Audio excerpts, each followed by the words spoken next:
जय हिंद साथियों, आप लोग का स्वागत है आपके अपने चैनल सिलेक्शन पूरी पर। मैं संजय कुमार आप लोग का स्वागत करता हूं आज की अपनी इस नई क्लास में, जो कि भारतीय संविधान से संबंधित है। इस क्लास के माध्यम से हम आपको 5 ऐसे प्रश्नों को बताएंगे जो कि एग्जाम में बार बार पूछे जाते हैं, और हम उन सभी विकल्पों को देखेंगे जो कि एग्जाम में दिए रहते हैं और कन्फ्यूजन रहता है, तो हम लोग इसके बारे में जान लेंगे तो कन्फ्यूजन नहीं रहेगा। आइए देखते हैं। सबसे पहला प्रश्न है कि भाषा का उल्लेख भारतीय संविधान के किस अनुसूची में किया गया है। तो आप लोग को बताना है कि भाषा का उल्लेख भारतीय संविधान के किस अनुसूची में किया गया है। 7वीं अनुसूची, 8वीं अनुसूची या 10वीं अनुसूची या 11वीं अनुसूची। तो आप लोग बताइए कि कौन सा सही है। यदि आप लोग को पता है तो कमेंट बॉक्स में बताइए कौन सा सही है। ए सही है, बी सही है या सी सही है या डी सही है। यदि अनुसूची की बात की जाए तो भारतीय संविधान में वर्तमान समय जो है 12 अनुसूचियों का उल्लेख किया गया है। जब भारतीय संविधान लागू हुआ था तो उस समय जो है मात्र 8 अनुसूचियों का उल्लेख किया गया था, किंतु आवश्यकता के अनुसार जो है 4 अन्य अनुसूचियों को जोड़ा गया। यदि बात कीजिए वो कौन कौन सी अनुसूचियाँ जोड़ी गई, तो प्रथम जो जोड़ा गया वह 9वां अनुसूची जोड़ा गया। कब जोड़ा गया? यह जो है भारतीय संविधान के लागू होने के बाद ही जो है प्रथम संविधान संशोधन 1951 के द्वारा जोड़ा गया। इसके पश्चात जो है 52वें संविधान संशोधन अधिनियम 1985 के द्वारा जो है 10वीं अनुसूची जोड़ा गया, जो किससे संबंधित है? तो यह जो है दल बदल से संबंधित है। इसके पश्चात जो है 11वीं अनुसूची जोड़ी जाती है, जो कि पंचायती राज से संबंधित है, और इसमें 29 विषय रखे गए। और यह कब जोड़ा गया? तो यह जो है 73वें संविधान संशोधन अधिनियम 1992 के द्वारा जोड़ा गया। उसके पश्चात जो है 74वें संविधान संशोधन अधिनियम 1992 के में ही जो है लाया जाता है, और इसमें जो है नगर पंचायत से संबंधित है, और इसमें जो है कुल मिला के 18 विषय रखे गए हैं। यदि अन्य अनुसूचियों की बात की जाए तो जो 8 अन्य प्रमुख अनुसूचियां हैं उसमें पहला है अनुसूची जो है यह संघ और राज्य क्षेत्र के बारे में बताता है। दूसरी अनुसूची जो है प्रमुख पदाधिकारियों के वेतन और भत्ते के बारे में बताता है। तीसरी अनुसूची जो है प्रमुख पदाधिकारियों के शपथ के बारे में बताता है, किंतु राष्ट्रपति, उपराष्ट्रपति और राज्यपाल के जो शपथ का प्रावधान है वह तीसरी अनुसूची में नहीं दिया गया है। जैसे राष्ट्रपति के शपथ का प्रावधान अनुच्छेद 60 में दिया गया है, जबकि उपराष्ट्रपति के शपथ का प्रावधान अनुच्छेद 69 में दिया गया है।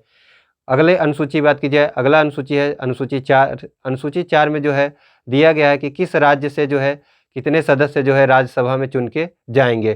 फिर अगला है 5वीं अनुसूची। तो 5वीं अनुसूची में जो है अनुसूचित जाति जनजाति के क्षेत्रों के उल्लेख करता है। उसके पश्चात जो है 6ठा अनुसूची है। 6ठा अनुसूची भी जो है अनुसूचित जाति तथा जनजातियों के बारे में उल्लेख करता है, किंतु इसमें 4 प्रकार के राज्य दिए गए हैं, जैसे असम, त्रिपुरा, मिजोरम और मेघालय है। उसके पश्चात अगला जो है वह है 7वीं अनुसूची। तो 7वीं अनुसूची में जो है संघ और राज्य क्षेत्र शक्तियों के बारे में बंटवारा का दिया गया है। तो संघ राज्य क्षेत्र के शक्तियों के बंटवारे का उल्लेख जो है किस अनुसूची में किया गया है? तो 7वीं अनुसूची में किया गया है। और वो कौन कौन से सूचियाँ, इनको जो बंटवारा किया गया है 3 प्रकार की सूचियाँ बना के किया गया है, जैसे संघ सूची, राज्य सूची और समवर्ती सूची। यदि बात की जाए समवर्ती सूची में कितने विषय रखे गए हैं, तो समवर्ती विषय सूची में जो है वर्तमान समय में 52 विषय रखे गए हैं, किंतु जब संविधान लागू हुआ था तो उस समय जो है मात्र 47 विषय रखे गए थे। यदि संघ सूची की बात की जाए तो संघ सूची जब संविधान लागू हुआ था तो 97 विषय थे, किंतु वर्तमान समय में जो है 100 विषय रखे गए हैं। ठीक उसी प्रकार से राज्य सूची में जो है जब संविधान लागू हुआ था तो 66 विषय थे, किंतु वर्तमान समय में जो है इनमें 61 विषय रह गए हैं। इसके बाद 8वीं अनुसूची आता है। 8वीं अनुसूची में जो है भाषाओं का उल्लेख किया गया है। तो हमारा जो क्वेश्चन पहला है कि भाषा का उल्लेख किस अनुसूची में किया गया है, तो 8वीं अनुसूची में किया गया है। तो इसका आंसर कौन सा होगा? बी सही होगा। यदि भाषा की बात की जाए तो जब भारतीय संविधान लागू हुआ था तो मान्यता प्राप्त जो भाषाएं थी वह 14 थी, किंतु उसके पश्चात जो है 8 अन्य प्रमुख भाषाओं को जोड़ा गया है। वो कौन कौन सी भाषाएं हैं? तो सबसे पहला जोड़ा गया सिंधी। कब जोड़ा गया? 21वें संविधान संशोधन अधिनियम 1967 के द्वारा जोड़ा गया। फिर उसके पश्चात जो है 71वें संविधान संशोधन अधिनियम 1992 के द्वारा 3 भाषाओं को जोड़ा गया। कौन कौन से? मणिपुरी, नेपाली, कोंकणी। उसके पश्चात जो है फिर 92वां संविधान संशोधन अधिनियम 2003 के द्वारा जो है 4 भाषाओं को जोड़ा गया। कौन कौन से? बोडो, डोगरी, मैथिली और संथाली। तो इस समय जो वर्तमान समय भाषाओं की संख्या है वह कितनी है? तो 22 है। आइए अगला प्रश्न देखते हैं कि क्वेश्चन 2 है कि किस भाग में राज्य के नीति निर्देशक तत्वों का उल्लेख किया गया है। तो आप लोग को बताना है कि किस भाग में जो है राज्य के नीति निर्देशक तत्वों का उल्लेख किया गया है। विकल्प ए है भाग 3, विकल्प बी है भाग 2, भाग 4, विकल्प सी है भाग 15, विकल्प डी है भाग 18। तो बताइए कौन सा सही है। ए सही है, बी सही है, सी सही है या डी सही है। यदि बात की जाए भारतीय संविधान में भाग की, तो वर्तमान समय में जो है भारतीय संविधान में गणना की दृष्टि से जो है 25 भाग हैं, किंतु यदि सामान्य तौर पे पूछे कि भारतीय संविधान में कितने भाग हैं तो 22 भाग दिए गए हैं। यदि बात की जाए भाग 3 की, तो भाग 3 जो है किसका उल्लेख करता है, तो भाग 3 जो है मौलिक अधिकार का उल्लेख करता है। और यह किस अनुसूची में किस जो है, यदि बात कीजिए भाग 3 की, तो भाग 3 जो है किसका उल्लेख करता है, मौलिक अधिकार का उल्लेख करता है। और किस जो है आर्टिकल में दिया गया है, तो आर्टिकल जो है 12 से लेके आर्टिकल 35 तक दिया गया है। अर्थात भाग 3 में जो है कुल मिला के 6 प्रकार की मौलिक अधिकार दिए गए हैं, किंतु जब संविधान लागू हुआ था तो 7 प्रकार की दी गई थी। किंतु छठा जो मौलिक अधिकार था संपत्ति का अधिकार, इसे 44वें संविधान संशोधन अधिनियम 1978 के द्वारा जो है विधिक अधिकार बना दिया गया है। तो इस समय वर्तमान समय में जो मौलिक अधिकार है वो 6 हैं। कौन कौन से हैं? सबसे पहला है समानता का अधिकार, फिर दूसरा है स्वतंत्रता का अधिकार, फिर तीसरा है शोषण के विरुद्ध अधिकार, फिर चौथा है धर्म की स्वतंत्रता, फिर पांचवा है जो है वह किससे संबंधित है, तो यह है जो है यह है जो है शिक्षा से संबंधित है। फिर उसके बाद छठा जो आता है वह आता है संवैधानिक उपचारों का उपचार। यदि बात की जाए जो पहला मौलिक अधिकार है वह है कौन सा, समानता का अधिकार। तो यह कहाँ से कहाँ तक दिया गया है, तो 14 से लेके 18 तक दिया गया है। फिर दूसरा कौन सा है, स्वतंत्रता का अधिकार, किस अनुच्छेद में दिया गया है, 19 से लेके 22 तक। फिर अगला कौन सा है, फिर है शोषण के विरुद्ध अधिकार, किस अनुच्छेद किस जो है आर्टिकल में दिया गया है, तो 23 और 24 में। फिर अगला कौन सा है, तो वह है धर्म की स्वतंत्रता, किस आर्टिकल में दिया गया है, 25, 26, 27 और 28 में। फिर उसके बाद किससे संबंधित है, तो अगला जो है वह है शिक्षा से संबंधित, और यह किस अनुसूची में दिया गया है, तो यह 29 और 30 में दिया गया है। फिर अगला जो है वह है संवैधानिक उपचारों का उपचार, जिसे डॉक्टर भीमराव अंबेडकर ने जो है इसे संविधान की आत्मा कहा है, और अनुच्छेद 32 से लेके 35 तक दिया गया है। अगला जो विकल्प है हम लोग का वह है भाग 4। तो भाग 4 में जो है नीति निर्देशक तत्वों का उल्लेख किया गया है। यह किस देश से लिया गया है, तो यह जो है आयरलैंड के संविधान से लिया गया है। और यदि बात की जाए कितने आर्टिकल में दिया गया है, किस आर्टिकल में दिया गया है, तो इसमें जो है अनुच्छेद जो है 36 से लेके अनुच्छेद 51 तक इसका उल्लेख किया गया है। यदि भाग 15 की बात की जाए, तो भाग 15 जो है किसका उल्लेख करता है, तो भाग 15 जो है निर्वाचन आयोग का उल्लेख करता है। और किस अनुसूची में दिया गया है, तो अनुच्छेद जो है 323 से लेके 329 तक उल्लेख करता है। यदि बात की जाए भाग 18 की, तो भाग 18 जो है किसका उल्लेख करता है, तो यह जो है आपातकाल के बारे में उल्लेख करता है। और अनुच्छेद 352 से लेके अनुच्छेद जो है 360 तक इसका उल्लेख करता है। और यदि भाग 15 की बात की जाए, तो भाग 15 जो है निर्वाचन के बारे में बताता है। और अनुच्छेद की बात की जाए, तो अनुच्छेद जो है 324 से लेकर 329 तक है। अभी हमने आपको गलती से जो है मुंह से निकल गया, वह कितना बताया आपको, 323, लेकिन किंतु है क्या 324 से लेकर 329 तक। अगला क्वेश्चन नंबर 3, यदि भाग 3 की बात की जाए कि जो मौलिक अधिकार है यह कहाँ से लिया गया है, तो यह जो है कहाँ से लिया गया है, तो यह जो है अमेरिका के संविधान से लिया गया है। अगला क्वेश्चन है, और जो भाग 18 जो आपात है यह कहाँ से लिया गया है, तो जर्मनी के संविधान से लिया गया है। अगला क्वेश्चन है क्वेश्चन नंबर 3 कि किस अनुसूची के तहत राष्ट्रपति को क्षमा दान की शक्ति प्रदान की गई है। तो आप लोग को बताना है किस अनुच्छेद के तहत जो है राष्ट्रपति को क्षमा दान की शक्ति प्रदान की गई है। विकल्प ए है अनुच्छेद 61, विकल्प बी है अनुच्छेद 85, विकल्प सी है अनुच्छेद 108, विकल्प डी है अनुच्छेद 123। बताइए कौन सा सही है, ए सही है, बी सही है, या सी सही है, या डी सही है। यदि आप लोग को पता है तो कमेंट बॉक्स में बताइए कौन सा सही है। यदि राष्ट्रपति की बात की जाए, तो भारत का एक राष्ट्रपति होगा, यह अनुच्छेद 52 में दिया गया है। संघ की कार्यपालिका शक्ति जो है राष्ट्रपति में निहित होगी, यह अनुच्छेद जो है 53 में दिया गया है। राष्ट्रपति में निर्वाचन की प्रणाली क्या होगी, अर्थात निर्वाचन प्रणाली की निर्वाचन में कौन कौन भाग लेगा, यह अनुच्छेद किस में दिया गया है, अनुच्छेद 54 में दिया गया है। जबकि निर्वाचन प्रणाली की रीति क्या होगी, यह अनुच्छेद 55 में दिया गया है कि कौन कौन भाग लेगा, किस किस प्रकार से इसका निर्वाचन होगा और कौन कौन भाग लेगा, यह अनुच्छेद किस में दिया गया है, 54 में दिया गया है।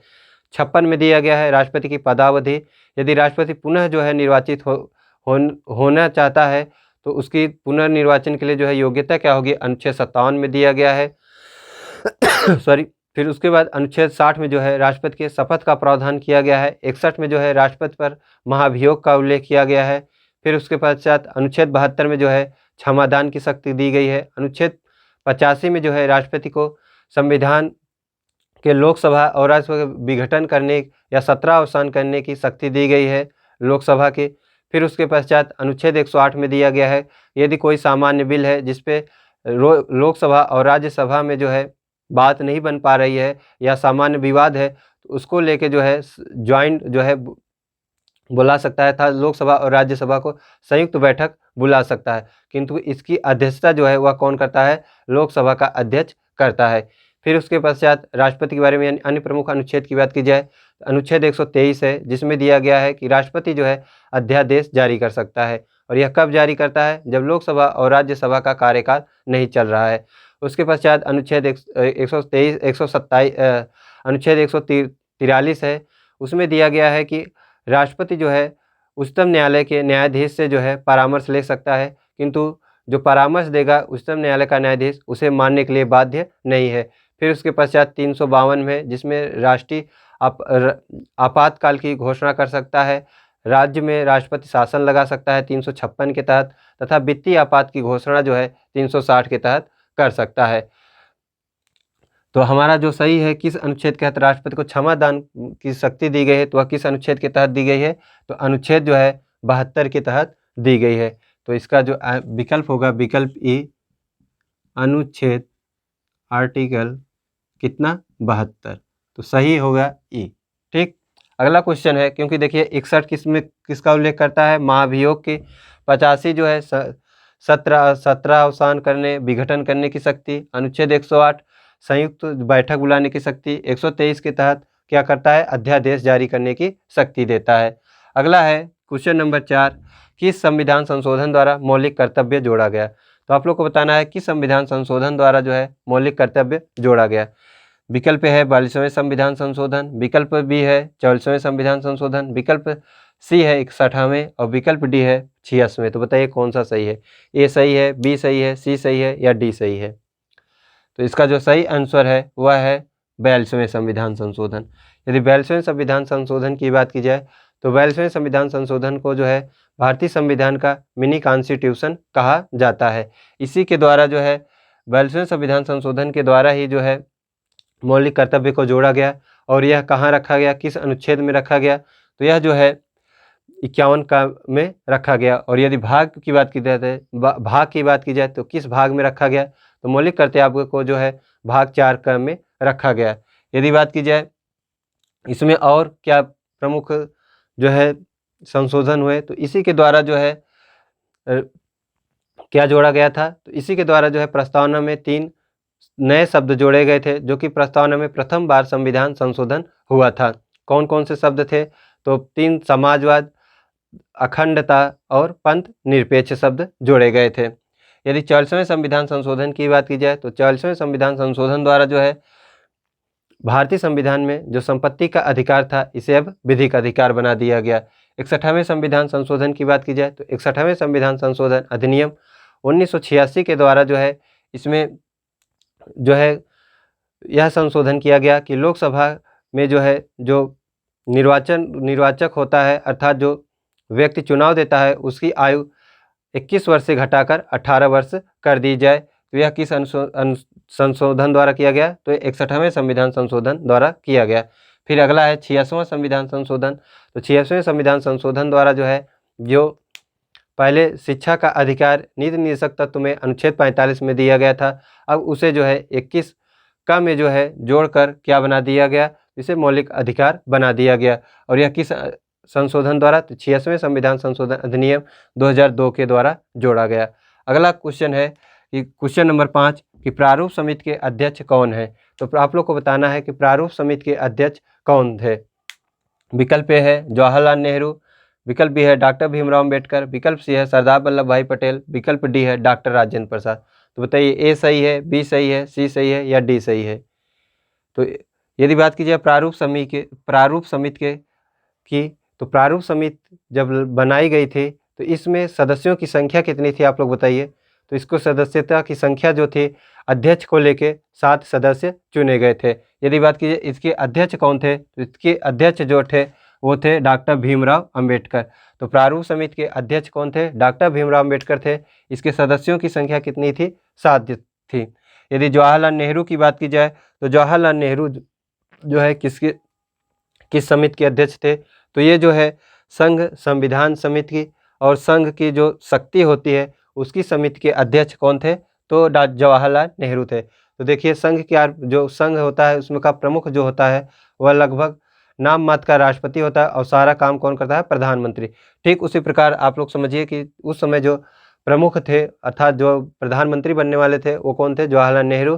तो इनके पास संघ की जो प्रमुख शक्तियाँ थी जैसे संघ संविधान की समिति और संघ की शक्ति जो समिति थी उसके अध्यक्ष कौन थे, जवाहरलाल नेहरू थे। यदि सरदार वल्लभ भाई पटेल की बात की जाए तो सरदार वल्लभ भाई पटेल जिन्हें बिस्मार्क के नाम से जाना जाता है, तो आप लोग को पता है ये जो है दोनों देशों के बीच जो यदि कोई विवाद होता था तो इन्हीं को भेजा जाता था। तो सरदार वल्लभ भाई पटेल जो है यह किसके अध्यक्ष थे, तो प्रांतीय जो सभा थी उनकी अध्यक्ष थे, प्रांतीय समिति के अध्यक्ष और किसके, अल्पसंख्यक और जो मौलिक अधिकार है उस समिति के अध्यक्ष सरदार वल्लभ भाई पटेल थे।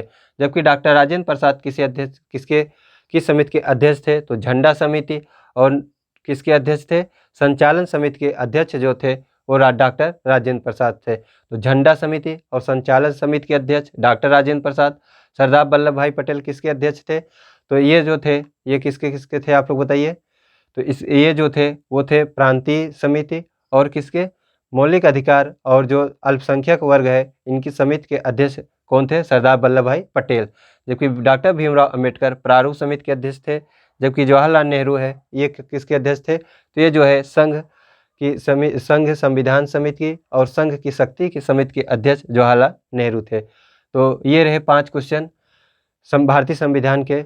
यदि आप लोग को ये क्वेश्चन अच्छे लगे हों और हमने आपको अच्छे से बताया हो तो आप लोग जो है इस क्लास को लाइक करें और शेयर करें और कमेंट बॉक्स में बताएं कि आप लोग को कैसी क्लास लगी। और यदि आप चैनल पर नए हैं तो चैनल को अवश्य सब्सक्राइब करें। मिलते हैं एक और क्लास के साथ। जय हिंद, जय भारत।